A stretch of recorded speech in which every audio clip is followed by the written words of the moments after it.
welcome to episode 5 of the Till and Bryn podcast. The room here sounds a little bit empty. This used to be my craft room and we've turned it into spare room with a view to putting the house on the market to get it sold. So, it's been a long time since I last podcasted. Little one has turned 1. He had a cake smash and presents. He's now walking, God help me, and climbing. I've had a D&V bug. We've also got a school inspection this week, which is taking up an awful lot of time with everybody sorting out paperwork, etc. And James and I have had loads of rushing about, packing up the old house, moving things to the farm, but more of that in the farm update at the end. We've had 2 weddings. William and I have been to Wonderwall, and yes, lots and lots and lots of happenings.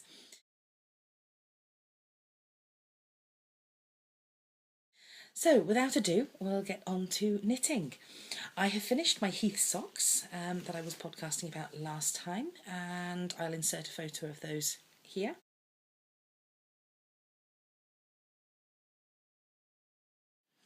And in my lovely Thimble and Thread Makes bag, I have my new pair of socks that I am working on. Plain old vanilla socks again, for my dad. I am knitting them in Katia Olay wool, which is a sport weight, so it's a little bit thicker than what I usually knit socks out of. So they should make a good pair of walking boot socks for my dad. So these are a nice sort of blues and greys. Don't know how well the colours are showing up. Nice blues and greys anyway. So I've got one sock finished and I'm just turning the heel on the second sock, so it's a very belated birthday present for my dad. So that is all on the knitting front at the moment. Given all the other busyness, I haven't had much time at all for knitting. So I finished one pair of socks, started another pair of socks, and all my brain seems to be able to cope with at the moment is plain old vanilla round and round socks.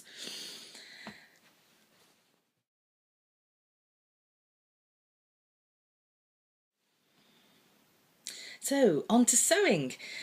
I have worn my cocoa dress by Tilly and the Buttons to 2 weddings now. I shall try and insert some photos here.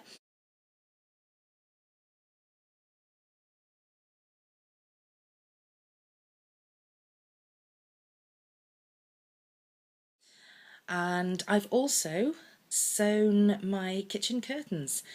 I'll insert a photo of them here.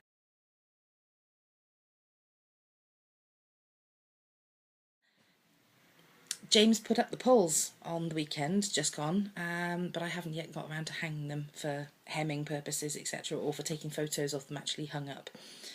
So that's it on the sewing front. Again, lots of other things going on, so I haven't had much time. So all that cutting out I did, hopefully, especially the stuff for William, will still fit him at some point. I'm so glad I cut out the biggest sizes.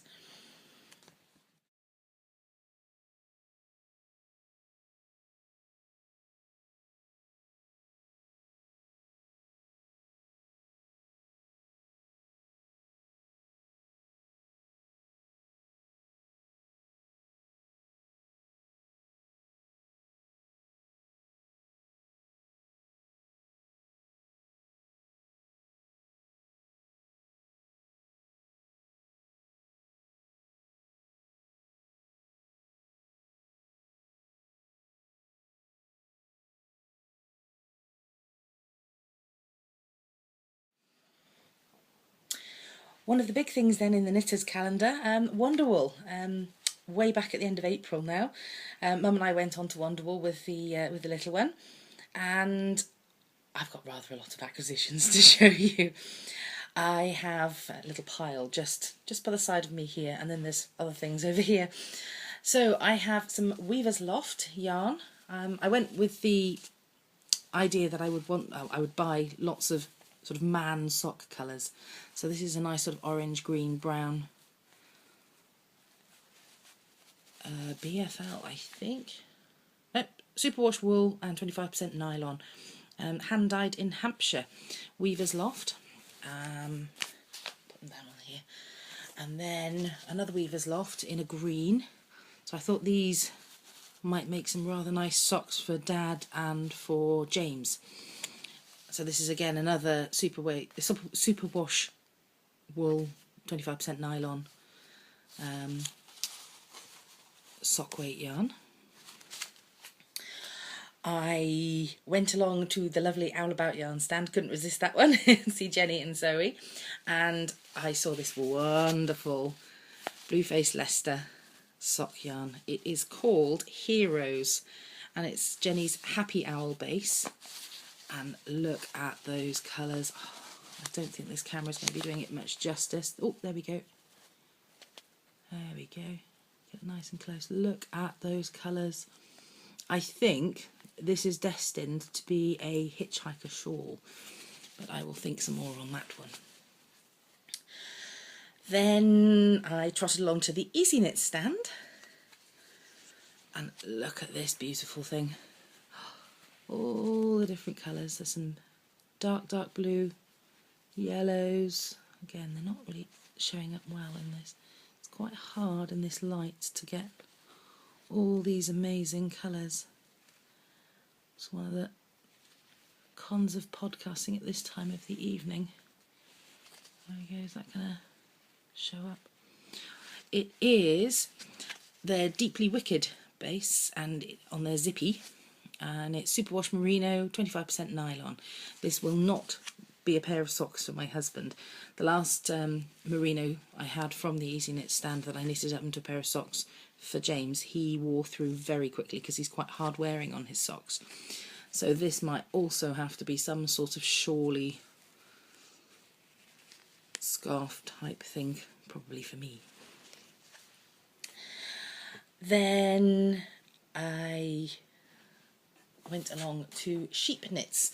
Now Sheep Knits sell these wonderful little kits, and I bought the Crazy Coo. There's a Crazy Cow kit, and I bought it for William. I gave him the choice. She has them made up on the stand, so I held up a few for him and gave him the choice, and then held up some colours of wool. So he's going to have a Crazy Cow in this sort of tealy green, and this sort of, oh, I really can't get the colour on this one, can I? Sort of like a dark limey green, this one. Two of them together, sort of teal and a lime and cream for his little Crazy Coo. So I will be making that for him at some point when I eventually get some sort of time. And so that's a whole kit, so that was a pattern and all the yarns I bought there. And then I went along to Gwenol Designs, and she had these beautiful baby blankets up on the wall. So I've bought two patterns. One is the Woodland baby blankets. Take it out the Polly Pocket, don't need the shine on it. The Woodland baby blankets, there we go. So there's lovely little squares. There's a hedgehog, a squirrel, an owl, a badger, some mushrooms, a rabbit, a hedgehog. Oh, I hedgehog twice there. But they're absolutely beautiful. The other one then I bought, which I couldn't resist, was the Country baby blanket. There we go. There we go, the Country baby blanket. This has a tractor, a buzzy bee, butterflies, a cow, sheep, a cockerel, and I thought I was going to mix the two together and make a blanket, a nice big blanket for William for when he moves into his new bedroom at the farm. Right, other acquisitions at Wonderwall. There was in one of the other halls from the All About yarn stand, Joe's Toes. So I have bought myself some felt shoe soles and some of the waterproofy ones. Yeah, sort of plasticky, grippy soles, and these ones are a nice sort of dark tealy green felt ones, so they've got the little holes around the edge so you can easily sew them in. And I'm going to make myself a nice pair of boot slippers for when we move up the farm, or probably when we move up the farm I will have then the time to make these things. The other thing I got at Wonderwall was a very early birthday present from my mother. It's a loom. It's one of the lovely, lovely looms. Now I'm going to pick you up. I hope you don't get seasick now. And I'm going to turn the camera around if I can. So here then, at the side of the bed, is one of the lovely Brinkley looms. It is enormous. Mum very kindly bought me the largest loom that she does at Brinkley, and it's an early birthday present. So I'm going to have a bit of practice, I think, to have a go on that.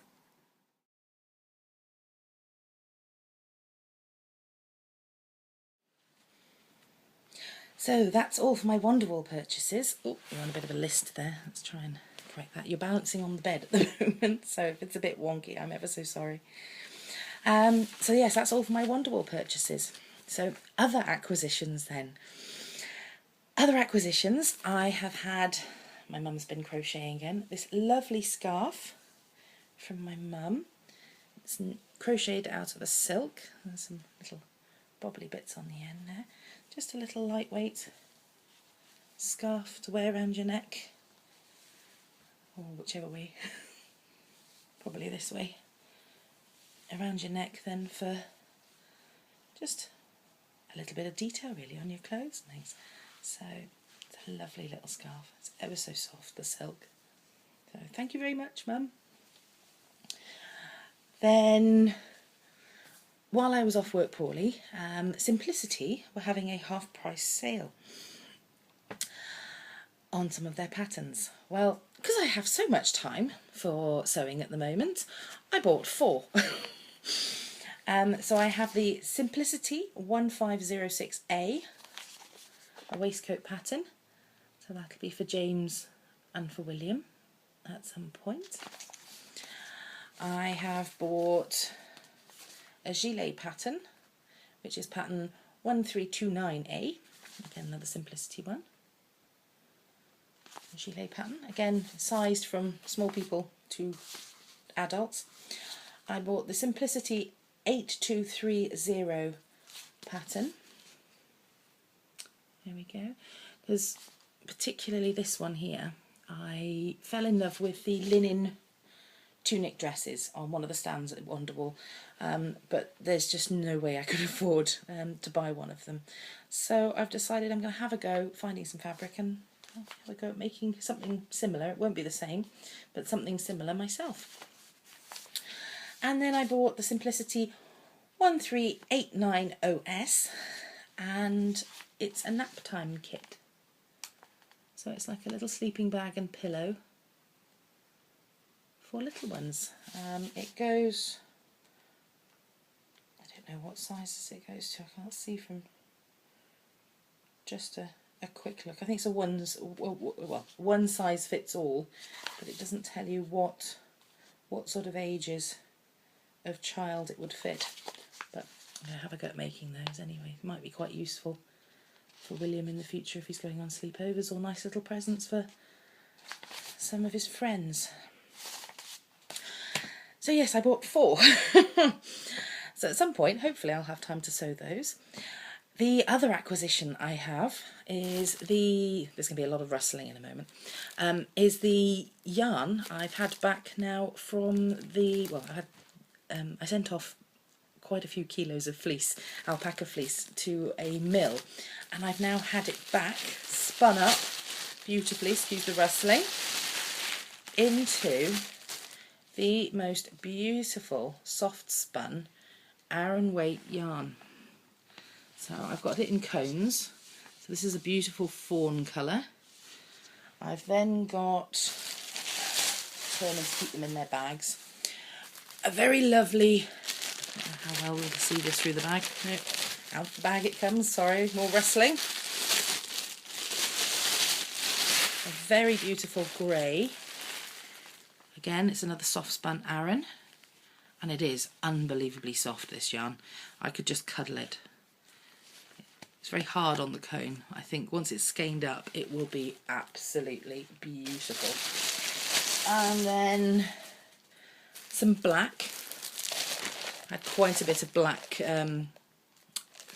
fleeces going through the to the mill. So a nice big cone of black. And last but not least, a slightly darker sort of charcoal grey alpaca. I think this was a mix of some of the black and some of the darker grey. And again, lovely soft spun Aran alpaca. So at some point I will have to find where on earth I've put my niddy noddy and get that skeined up, and hopefully at some point it will make its way into the Tyddyn Bryn on Etsy shop. So that is all my acquisitions, rather a lot this month.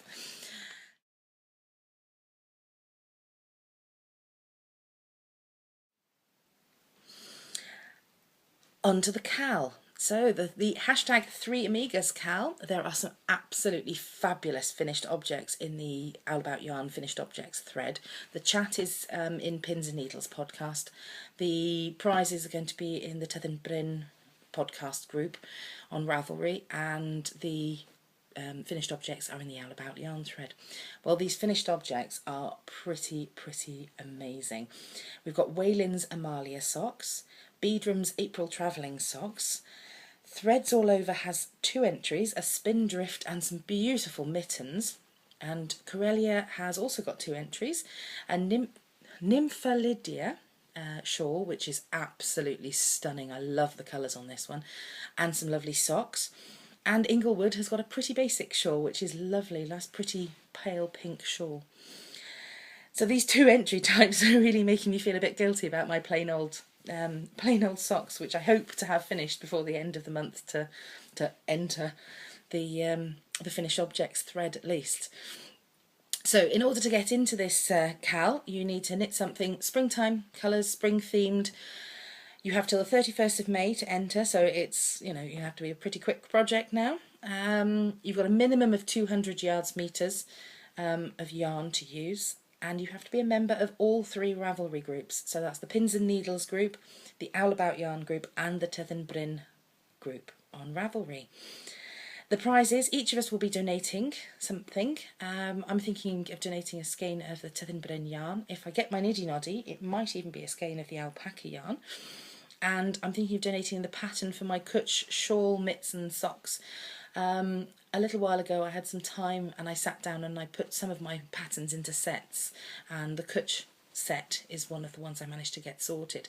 So I'm thinking I'll donate that as one of the prizes, and then a skein of yarn. So either some of my hand-dyed sock yarn, which is currently hiding up the corner there, or if I get the niddy noddy and get sorted on the alpaca yarn, then it'll be a skein of that.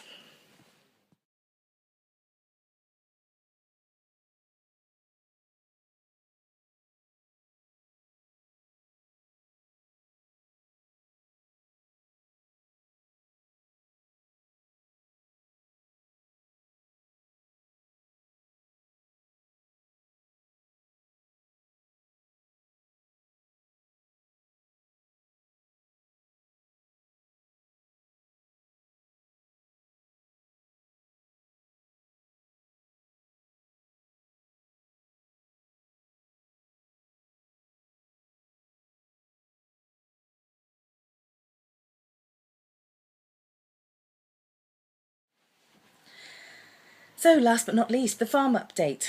This is going to be a bit of a long one because we have been doing quite a lot. We've had a leak in the ensuite. We've narrowed it down to the sink in the ensuite bathroom, and it's the sink's outlet. Ugh. So we've got to get that sorted at some point, or work out exactly where it's coming from and plug that leak. It came through down into the lounge, so I'll insert some photos of it at some point along the podcast. I've been packing up our old home and minimising it with the hopes of getting it on the market by the end of this month. There's a few photos I'll put in at the end. My little helper, unfortunately, has learned to empty boxes as fast as I can fill them. I'll put a little photo in here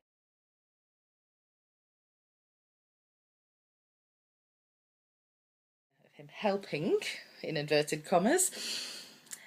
I've had the oven cleaned and it looks like a new oven. It's quite immense. These oven cleaning types. I'll put a photo in here just for fun.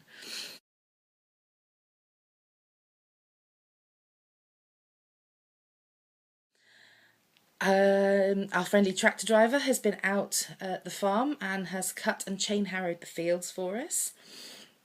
James and some lovely friends of his, of ours, have started the polytunnel footings. So I'll insert some photos of that here.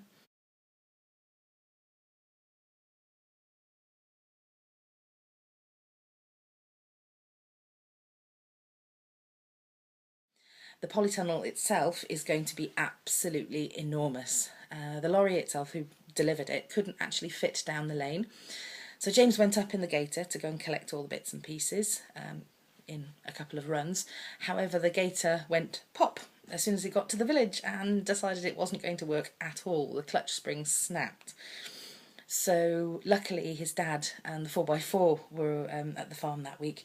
So he and his dad went back and forth in the 4x4 and managed to get all the bits of polytunnel down the lane back to the farm in, I think, about 4 runs. So that was an awful lot. And then the 4x4 thankfully managed to tow the gator back to the farm. And one of our lovely friends close by has also managed to mend said gator recently as well. So that was quite expensive in parts. James has been chopping wood like a crazy person. I've been stacking it all. I'll insert some photos of the stacks of wood here.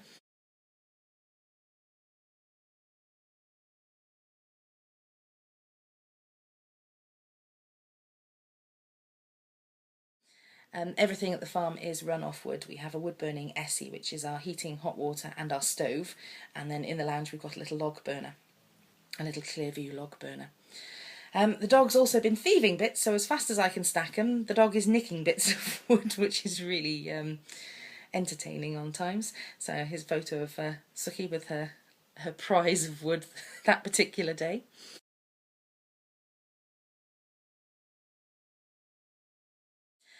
James and his dad have tiled all the splashbacks now in the bathrooms, which is absolutely amazing. They look so nice.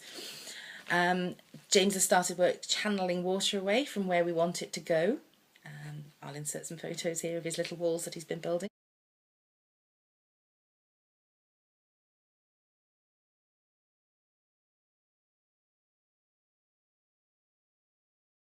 It'll also serve a dual purpose.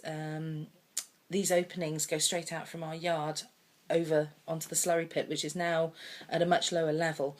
So should William be scooting around on a little bike or something at some point, or even just walking, it'll act as a bit of a barrier for him, so he can't just fall over the edge. So that's quite a relief. Back at our old house then, the wisteria is looking amazing. I have to put a photo of that in.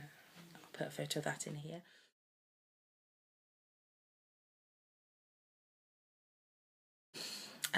Does anyone know, can you take cuttings of the wisteria? I've managed to take cuttings of the forsythia and the box that we've got in the garden currently at our old house, so we can take some down to our new house at the farm. And yeah, just wondering what else, whether I can take cuttings of the wisteria and the weigelia. So if anybody knows, please get in touch. We've had new flooring put in the old house, in the hall, up the stairs, on the landings, thanks largely to the cats. Who basically made the old flooring very tatty and just a bit grim really by the end.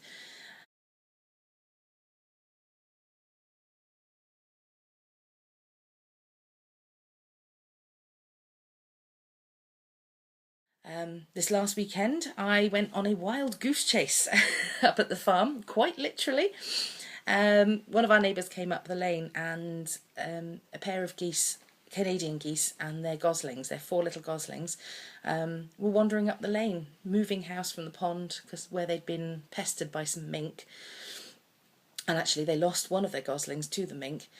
And so we had to end up reuniting, myself and a few of the neighbours ended up having to reunite Mum, all 4 of the goslings and Dad, because they ended up miles apart, it felt like. So after about 2 hours of wandering round on the hillside, we managed to get them reunited. So I shall insert some photos of that here.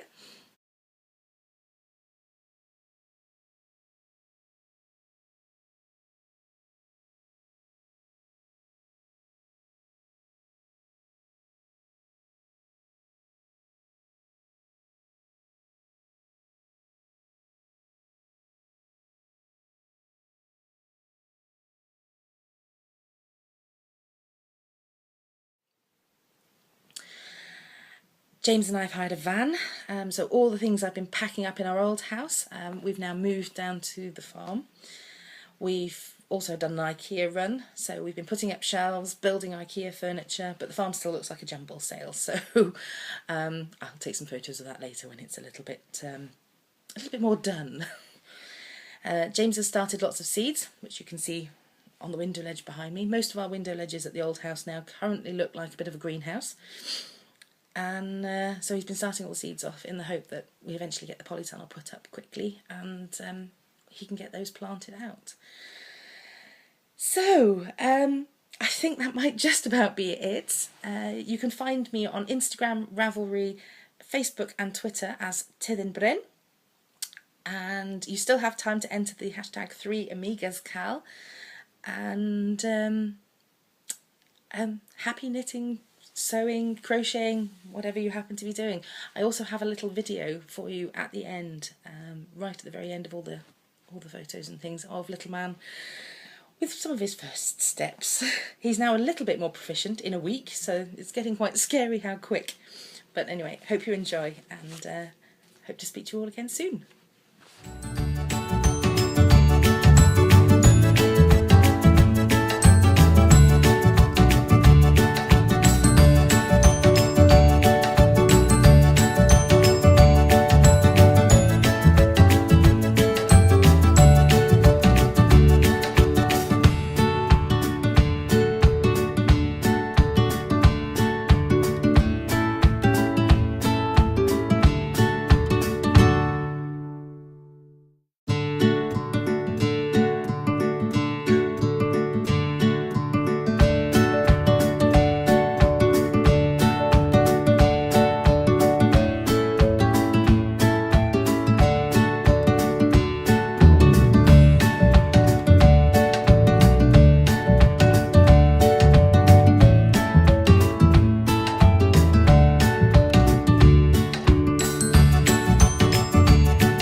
Okay, 1 second.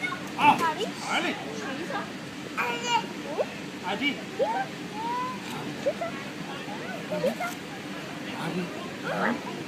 Another shoe. 1. Where are you going?